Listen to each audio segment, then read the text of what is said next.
Hello and welcome to Social Media for Humans, the podcast that empowers you to do social differently.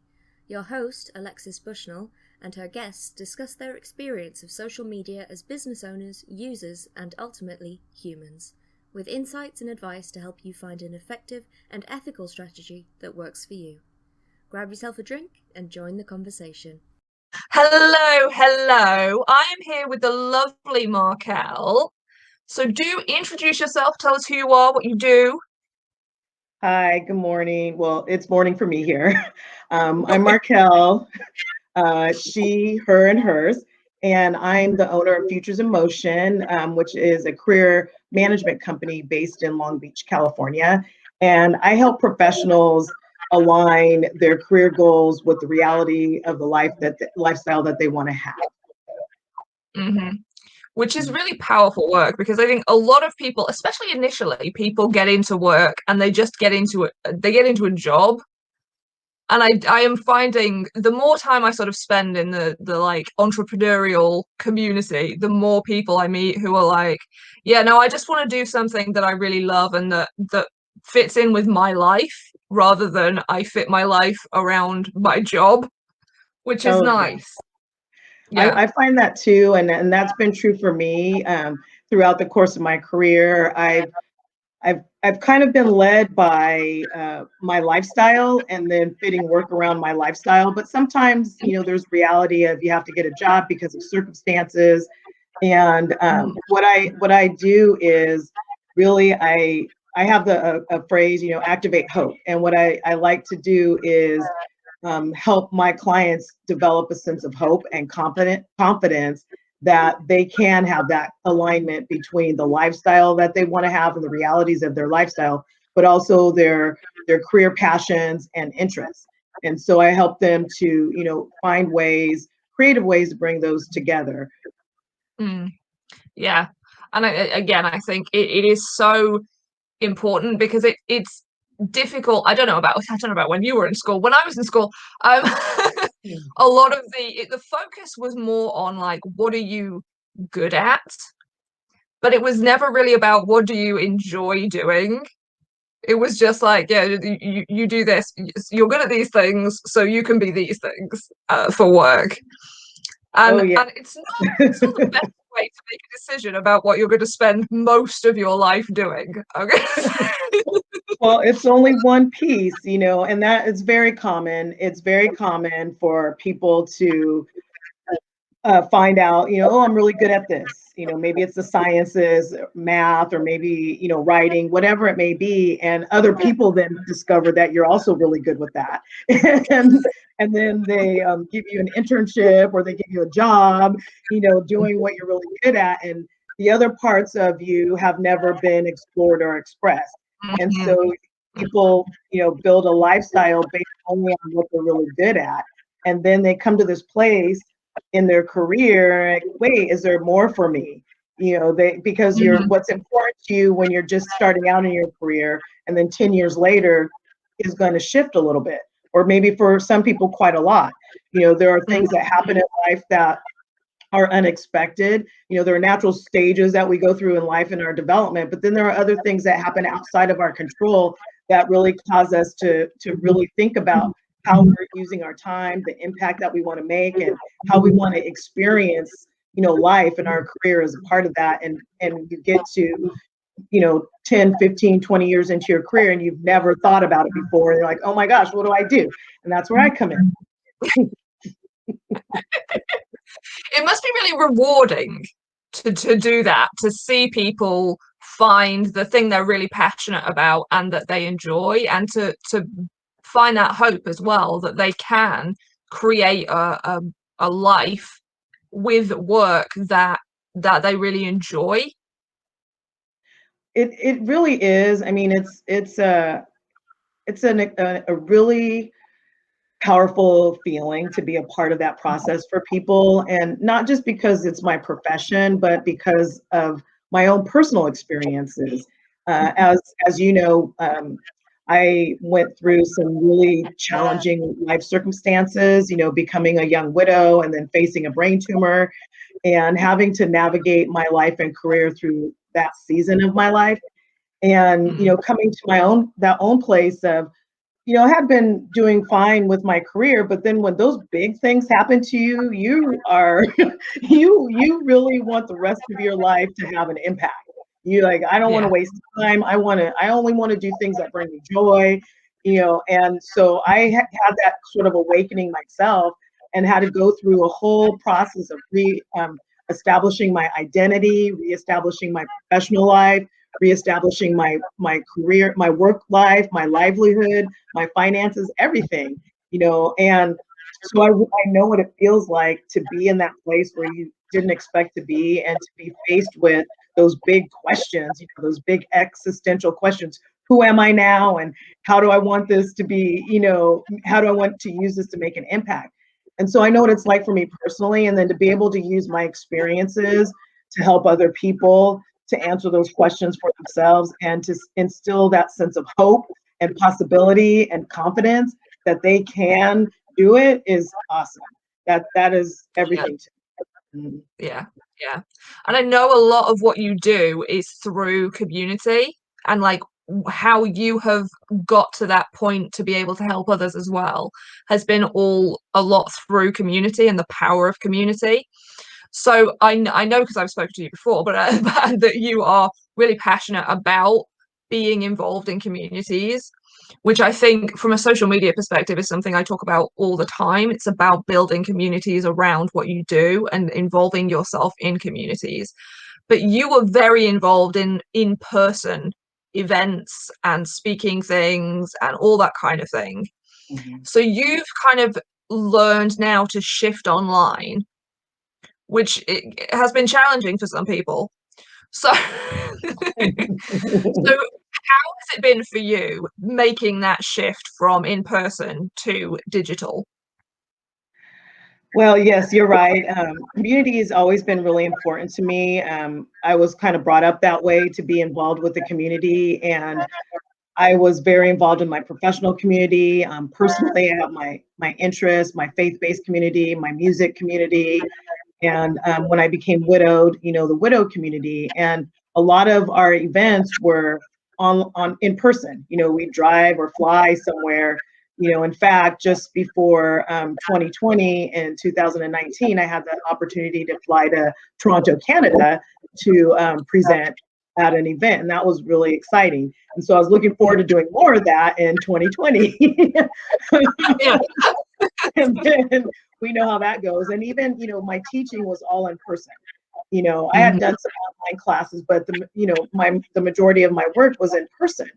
And so then we're faced with this situation where we want to continue connecting and engaging, but we have only the computer to do it, and so I actually, just continued doing some of the similar types of things that I was doing before that. I mean, I kind of replicated my in-person experience online.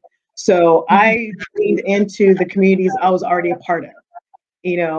I leaned into my professional community online, and a lot of those people are on LinkedIn, and so I the people that I already knew on LinkedIn, and then that led to expanding my community to more people. And then we took it to, coffee chats and, that kind of thing. On Twitter, I started getting involved with the Twitter chats, and that really helped to, build community in a different way online. And I connected with people in my profession, in the widowed community, other music lovers. I love travel, so people in countries that, I was interested in. And it became just really easy to connect. And you connect with just 5 people, and then all of a sudden you have 25 people, and then it just continues to expand and grow, and it just kind of takes on a life of its own. So that's the way that I did it. And I share resources. I get resources. I get encouragement from other people. Sometimes it's just a laugh, and I just really tried my best to replicate my in-person experience online. And then it just became really easy for me. I think that is the best way to do it as well, is to combine those two, and to not think of online and of social media as this entirely separate thing. If you just come at it with the same attitude as you would if you were going into a pub or I don't think you have pubs over there, but yes, we do. we call them bars, but yeah, if you come at it with that same attitude of I just want to chat with people, I want to get to know people, and that is what makes the difference when you're on social media, is actually connecting with people on a personal level, not on a numbers level, not on a I want my reach to be this much. Actually getting to know individual people and being involved with them, because that is how people come to know you and to trust you, and how you build a reputation, which is really what people, if you're running a business, are aiming for. You need that trust and that reputation, and I think that's something you have done really well online. And it's interesting you say about Twitter chats, because Twitter is something actually I haven't discussed on the podcast before. So yeah, Twitter is really, really good, especially because of Twitter chats, and they are something that I enjoy and find really useful. So which ones have you been the most involved in that you found really, really good? The one I've been involved with the longest is Gold Chat. And interestingly, the person who invited me to participate in Gold Chat, we had met online on Twitter, gosh, probably like 10 years ago. And I went off Twitter for a long time, for many years. I went off Twitter, you know how it is, you start and you stop, you start and you stop. So I had stopped and I went away, and then I came back. And as soon as I came back, she's like, hey, you're back, and she invited me to participate in Gold Chat. And I'm like, I didn't know really what it was, but I was like, okay, I'll try it out. And it's been a couple of years, and it's every Sunday. And I participate in the chat, and we just check in with our goals. There's usually some theme, but we just check in with our goals, and it's been a really great community. And many of those people I've connected with on other platforms, and also been guests on their live chats. And then that's helped me actually meet more people. So that's one. And then I participate in a job hunt chat, and that's for job seekers as well as recruiters, career coaches, job search coaches. So we're there to help support the job seekers, and they're there to ask questions. So that's one that I participate on. And then one that I recently started participating on is Be Relentless. And the host of that is actually a Canadian, and brings us together just to encourage one another with mindfulness and mental well-being. So I participate in that one during the week when I'm able to on my schedule. Those are the ones. The thing with Twitter chats is there are thousands of them. You don't have to do all of them, because you could be on Twitter chats all day, every day. Yeah, it's true. I think this is one of the ways that people get overwhelmed with online engagement, or even in-person engagement. You don't have to do everything. Pick a couple things to do and do really well with those. Engage in those communities, and that'll naturally, pay the dividends. It'll yield results for you, and it'll be an enriching experience, as opposed to doing a whole bunch of them and you can't keep up. Yeah. There is a huge danger to spreading yourself too thin, definitely. And it is something I think, especially early on, a lot of people make the mistake of doing, is I have to be on every network. I have to be in every Twitter chat. I have to do every interview that I'm offered. I have to do everything. And you can't give enough of yourself for it to make a difference if you are doing absolutely everything. It is so much better to pick like one Twitter chat that you participate in every week, or one network that you commit to, and you're like, I am going to grow this network, and that's it. And then, because once you've got established in that area, it becomes easier to then move into other areas, because that starts to run itself. It becomes like a natural part of your life. So you don't feel like you're spending the same amount of time or energy in doing it. So then you do have the time and energy to do other things, which is something I think people need to bear in mind, especially early on, is that you need to focus on something, but just one thing. One thing is fine. Yeah, and I think it's part of, the journey of discovering what your balance is. So I think coming into it with a focus is important. So when I sort of reemerged on Twitter, my goal was to expand my community of the widowed connections. So I wanted to connect with more people who, especially young widows. And so I got into that community, and I met some, really awesome people, and started with that, and then that naturally expanded into other communities that were aligned professionally. And over time, there's just overlap now, and so it's just a part of my experience now. I don't really have to think about it, because I laid the foundation of consistent connecting and engaging with people, and it just kind of, the process works, right? I say focus on the process and focus on the people, and everything will work itself out. And so it's a really good pace now with my engagement on Twitter. It I don't say it completely runs itself, because I'm definitely involved in it, but it's not as much work as it was 2 years ago. Like, what do I say? How do I say it? All that stuff is.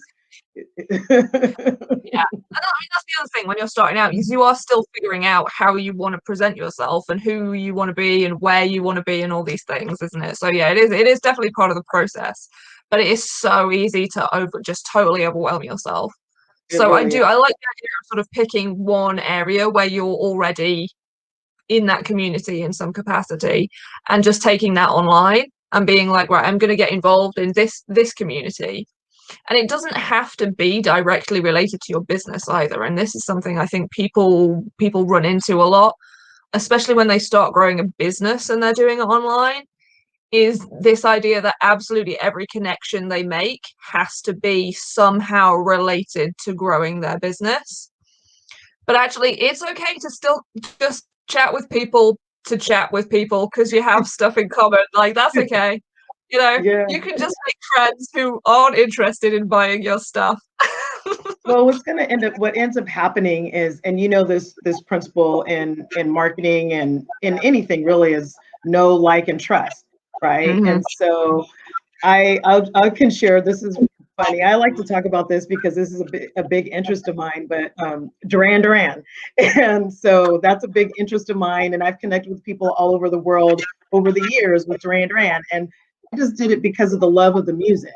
And it's interesting how in pursuing that interest, it naturally gravitated, and other people naturally gravitated to me, we were in similar industries and we were in similar professions. So I connected with other teachers, with other counselors, with HR professionals and everything. So we have a similar interest of the music, but we also have other personal characteristics that are in common. So we kind of naturally gravitated towards one another. So I mean, that's the way the law of attraction works, right? Yeah. And I think especially when it's big communities, because I think that the other thing is, when you're online and you involve yourself in a community, that is basically a global community, unless it's for your local area, clearly. But if it's a topic-based or interest-based community that you're getting involved in, that is global.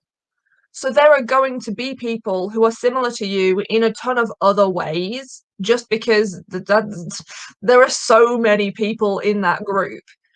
And it is incredible to me always when I because for clients, I have to find like communities that are relevant to them. And it never ceases to amaze me how many different huge communities there are on different platforms for entirely different things. And so there is so much out there. And just because I think you don't see, because if you look at Twitter or Instagram or any of the big networks, people have this image of who uses that network and what goes on that network.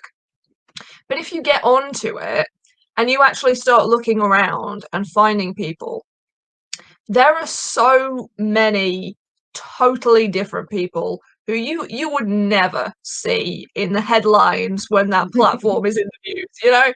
You won't see them because they're just happily going about their day, chatting to each other, getting on with their lives. And so, yeah, I think it is so powerful to actually pick a network that you like and just go and find your people on it. Find people who have stuff in common with you, even if it's music and you are not doing anything with music in your business. Because it's a natural way to connect as well. It doesn't feel forced or awkward because you already have the knowledge and the passion, and you're talking to other people who get it. So it definitely makes it easier. And I know you said before we started recording, you mentioned you're an introvert. I am also an introvert.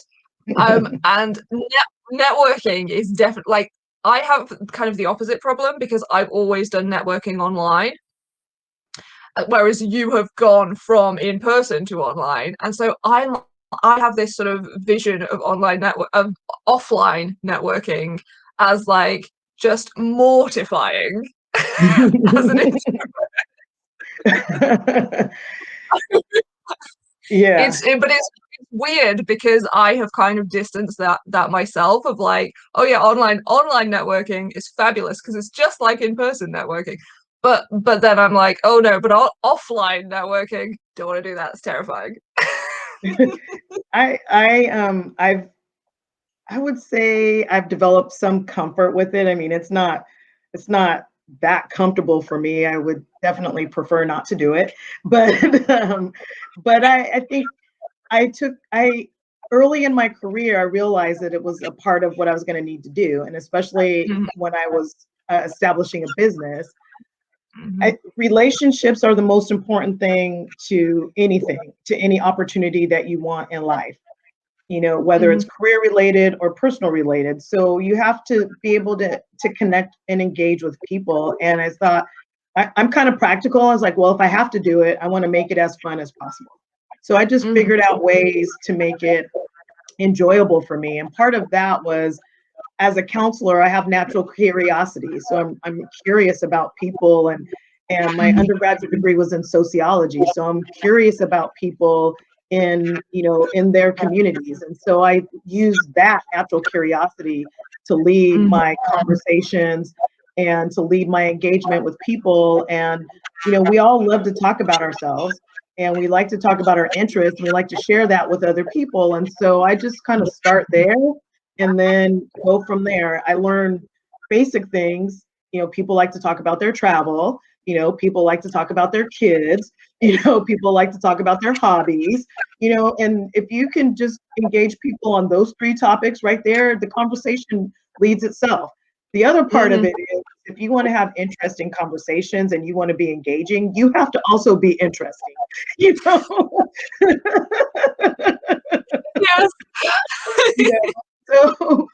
So get a hobby, go travel, go read a book, or,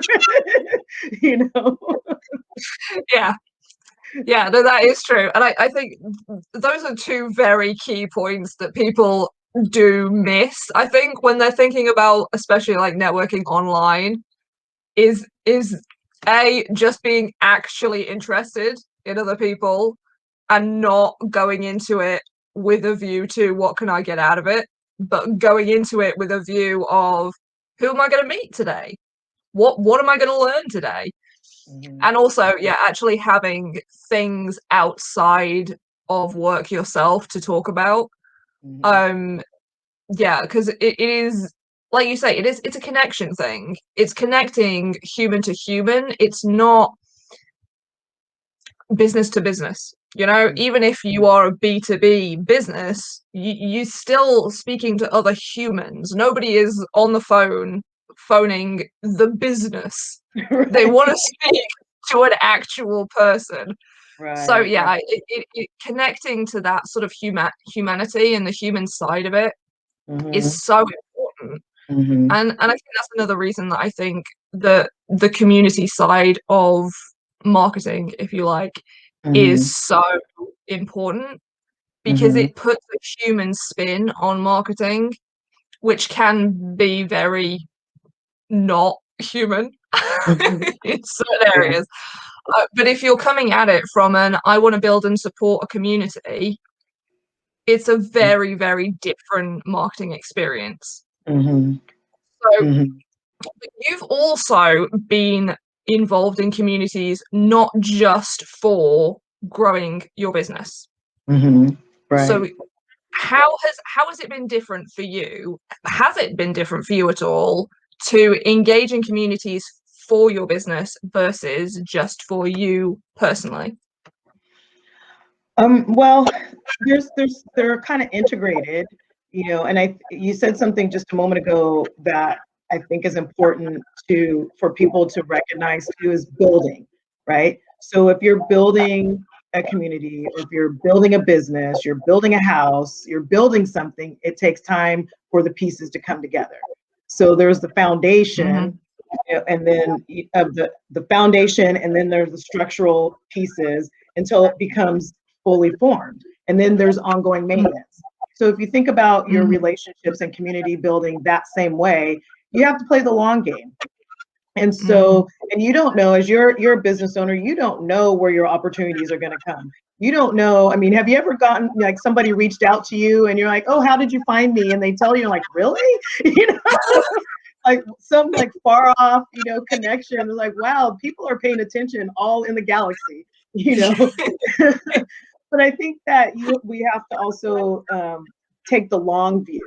So to your point, you know, every encounter is a transaction, but it's really a part of the foundation of something that's going to have an effect maybe a year from now, 5 years from now, 10 years from now, 20 years from now. You really just don't know. And the opportunity may be for you to refer someone else. And so I think if you really focus on the building of the relationship, building of the connection, and building of your consistent habits, then you're going to create this whole sort of system of attracting opportunities. And this is going to be easier. So if you think about it as everything is riding on this transaction, you're going to be stressed out and you're not going to do it. But if you take the attitude of, I'm just going to interact with people, I'm going to have fun, I'm going to engage, I'm going to meet some new people, and maybe something will come out of it at some point. You know, of course, the caveat is you want to have a focus on your goals. You want to be focused in your mind on your goals and do these kind of things consistently. The opportunities are going to come. And so, yeah, I have that as just a general mindset. But I do that with people that I already know that we have something in common with and enjoy. So I'm a UC Santa Barbara alumni, Gauchos. I love that connection. I'm involved with like the widows communities, like I mentioned to you before, my faith-based community. So I have a regular group of people that I interact with through church, and we meet once a week, and I attend services. And Duran Duran is like my band. But I like other music too, but Duran Duran is my thing. And I'm also New England Patriots fan, so I like football and I enjoy travel. And I actually try to combine all of those things together. So it's not like I'm doing all of these individual activities, but I can integrate them all. Yeah. And actually, I want to pick up on something you said, which was that sometimes the opportunity is that you can recommend somebody else. Because I like to think of it as like flow, because it's not always about you, you know, like it's okay to make connections where the thing that is passed around between you is that they ask you for recommendations, or you are able to support them in some way in that. And it doesn't mean that they buy from you. It doesn't mean that they are a key part of your community. And something I've said quite a few times recently is actually you need to value the people in your community who aren't the most active people in your community as well, because it's really easy to prioritize the people who are always commenting, who are always sharing your stuff, who are always like right at the front cheering you on. But the people at the back who are like quietly liking your posts, and you know that maybe every now and again they send it to somebody because it's actually really relevant to that person, or maybe they don't really engage with you that much on social media, but they follow you and they see your stuff, and then they mention you at the office to somebody. it is so important to be as invested in the outer circle of your community, if you like, as it is the inner circle, because there is stuff that is flowing through all of it, and all of it has a place, and all of it is important. And it can be really easy, especially like, as much as I appreciate Facebook's top fans feature, it is also a problem because of this, because it is so pushes this. You have to be like the most important people are the people who are always there. They comment on every post. That like, no, everybody, we appreciate everybody. You're all fabulous. Thank you. You know, it's just, it annoys me, that sort of attitude. But yeah, it really is important to think of it as building, like you say, and as integrating your whole self, I guess. Yeah. Especially, I think, if you're a service-based business and you are sort of the face of business, if you can integrate all the parts of yourself so that you are just you, basically. I think it makes it a lot easier for creating content and just being out there, because you're not thinking, oh, do I need to put this out? What tone of voice do I need to use? That kind of thing. But also it helps people connect again, just to you on a human level as a whole person. And I think that also opens the door for them to share a little bit about themselves. Because actually, I remember you said in my Facebook group a couple of weeks ago, I think, that you'd posted quite a vulnerable post, and you'd had a really, really great response to it. Yes. Well, how was so kind of to what you're saying is, I've had my business for a long time, so I have people who've been on my mailing list for over 10 years, and these are not people who are probably ever going to hire me as their coach, but they make referrals. They send my newsletters to other people, and they make referrals. So so you're right, you don't really know. And also having an integrated and cohesive message across all the platforms that you're using. So being in person, so when someone encounters me in person and then they go to my website, they should have the same feel. When someone goes on my website and then they meet me in person, they should have the same experience. If someone reads my newsletter or one of my articles, you get the point. And so, I am widowed, and I'm on the journey of, healing and living life, post loss. And it is a journey. I mean, there's different levels to that and comfort levels. And it's been several years now, but it's been recently that actually I had a chat with someone I met on Twitter, and we were talking, and I felt comfortable with this person, and they encouraged me in a way that was different from what other people did. A lot of people encouraged me, like, oh, you should write a book, and it was almost like in this voyeuristic kind of way, like put all your guts out there and vulnerability because it's just intriguing, But this was like for the purpose of helping other people. Like, your story is going to help other people heal and rebuild their lives. And I hadn't been really talking about it in my professional life. I had sort of compartmentalized it. If you had met me on Twitter, if you knew me in real life, you knew. If you're my Facebook friend, you knew. I mean, but if you're on my LinkedIn, you did not know, And so I started talking a little bit more about it, over the last year. And then for Women's Day, on March 8th, which actually is my husband's birthday. So I hadn't planned it at all, but I started getting, tagged in all of these posts, shout out to the women. And I thought, wait, okay, we're all just a group of women. And I said, I'm a woman, but I'm also a young widow. And I said, you know what? I'm going to give a shout out to widowed women. And so I texted my assistant. I'm like, hey, can you do a graphic for me real quick? And I just wrote what came to my heart, and then I put it on LinkedIn. And it was a risk for me. And then I put it on Twitter as well. I put it on all the platforms, but LinkedIn was the one.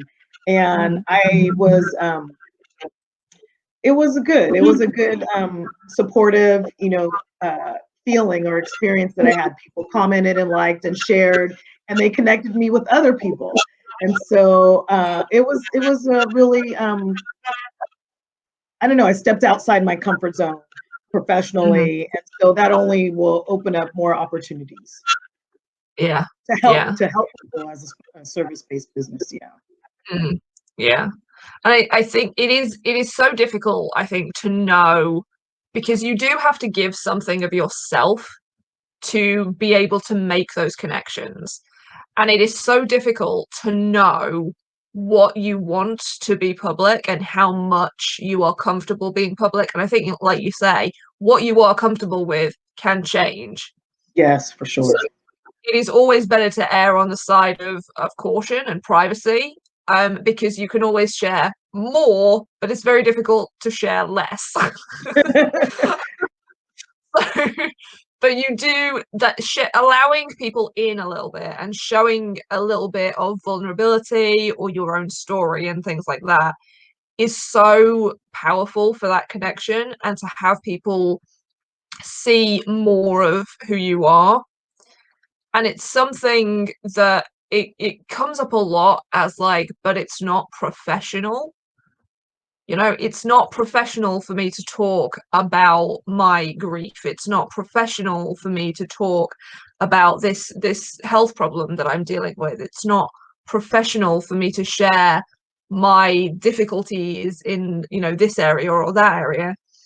But obviously, depending on your business, but especially if you are like a service-based business, allowing people to see that allows them to connect with you. It allows them to go, wow, you're a real human.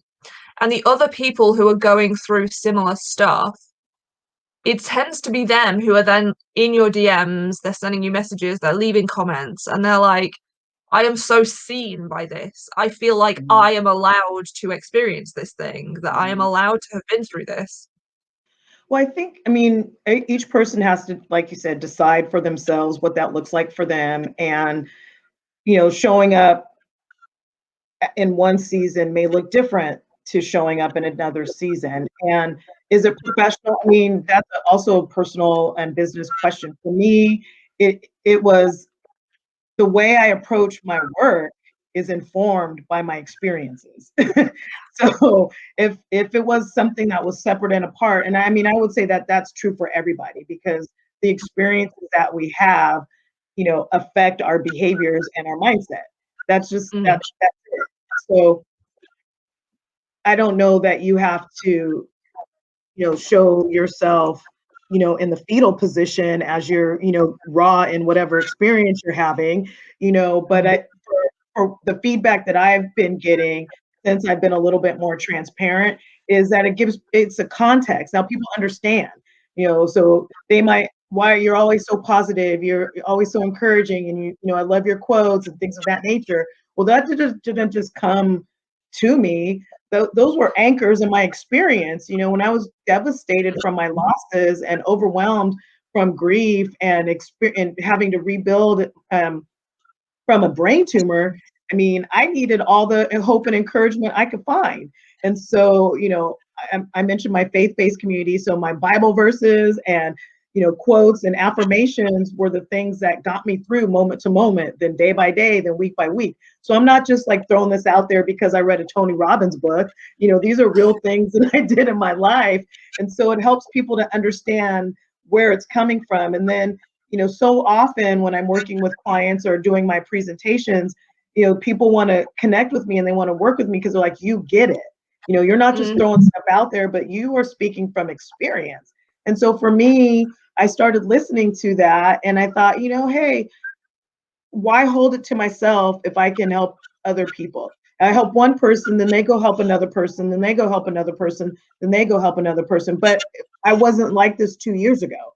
You know what I mean? So it's a journey. As I've healed, as I've gotten farther along in that process, it's become a little bit easier for me. And I didn't just throw it out there all at once. It was baby steps, Yeah, and I think you're right, and you don't have to be, like you say, you don't have to put out the raw side of it unless you specifically want to. But I do think it is how you choose to share it, when you choose to share it, and specifically what you choose to share is so individual. And I do think some of it comes down to as well, it helps you to niche down in certain areas as well, because I think when you start connecting with those people who have similar experiences, or you find that a lot of people are saying similar things to you, like, oh, I found you because of this, I resonate with your stuff because of this, you start to think, oh, right, and the reason I talk a lot about that, or the reason I do it this way, is because of this experience or this thing that I'm dealing with or whatever. Mm-hmm. And so that can then become the way that you niche down, and you start to then open up about that one specific area. Mm-hmm. But yeah, making the decision and like how much to share is such a difficult decision. It is so complicated, and it is so individual. But yeah, I think it is helpful, and I do think, I mean, even when it comes to simple things, like introductory posts are something I really love, especially on Instagram, because you can give a little bit of yourself, but it doesn't need to be, I went through this horrific trauma. It can be, I prefer coffee over tea. Yeah. People love that stuff because everybody has an opinion about that. Yeah. Yeah. You're right. You're right. It doesn't have to be, some personal, trauma that you experience. It could be as something as, I posted, are you a night owl, or early bird or something, and oh, I'm a night owl. Oh no, I can't, function this way. And you get this whole conversation going with people. Or, an interesting post that I did the other day was about how to manage emails, and people are like, oh no, I clear out my inbox every day. Others like, I have 10,000 unread messages. It's just like fun things. It doesn't have to be, like a big deep thing, because we're complex individuals, and there's so many layers to who we are. And you can start off with just basic things that are neutral, and really benign, and get your feet wet. And then as you're more comfortable, you can, talk about other things, as you want to. And again, and you're right about the niching down. I had in my mind, I am my clients, I work with people from my own experiences, but I do tune in to what resonates with people. And interestingly, the people that I thought I was going to be working with are completely different from the people I attracted. Like you do this whole like avatar and persona and everything, and they embodied the characteristics, the mindset, but there were some demographics that were totally different. And I'm like, hey, whatever. We work together, and it's been really kind of great, because there's a language really of the people that you want to be in community with. So when you start speaking the language, other people who understand the language are going to be drawn to you. I had an interesting experience several years ago. I was talking with a client, and the person was asking me a lot of questions, trying to figure out a process, asking a lot of questions. And I was just kind of patiently, answering the questions. And the person paused, and they says to me, wow, you must have gone through a lot in your life, because you have a lot of patience. And so I didn't have to actually say anything. It was just the way that I interacted with the person. They tuned in that there was something more there. Yeah. I think that is nice. And I think what you say about language as well is so important, because that does make a huge difference. And I always say that you need to speak as you, because you are your business. But yeah, using the language that the people you actually want to work with use is so key, because you need to meet them where they are, and they need to be able to understand what you're saying. And like, I mean, it's like, for me, I work a lot with people who have mental health issues or some kind of neurodivergence, whether it's diagnosed or not, and they're trying to sort of work around that. And so I kind of talk in therapy speak at this point. I really do. And I think that is part of how that's happened, is because it relates with everybody else who's been through loads of therapy. And I think it does happen kind of naturally. And it's interesting that you found that your sort of ideal client avatar was similar, but also dramatically different in other ways. And it is nice to be able to shift that, because some people do get hung up on like, this is who I want to work with, and everybody else no. And your ideal client is allowed to change. It's okay for you to, yeah, I do think it's important to have something to aim at, especially initially.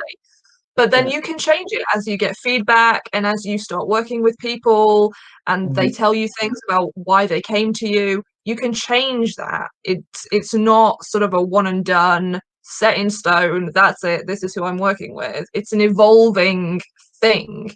And the interesting thing is, I mean, the attitudes and personal characteristics and some of the maybe the circumstances that they've been through were in that, you know, design, but where I was going to find them was different from where I'm actually finding them.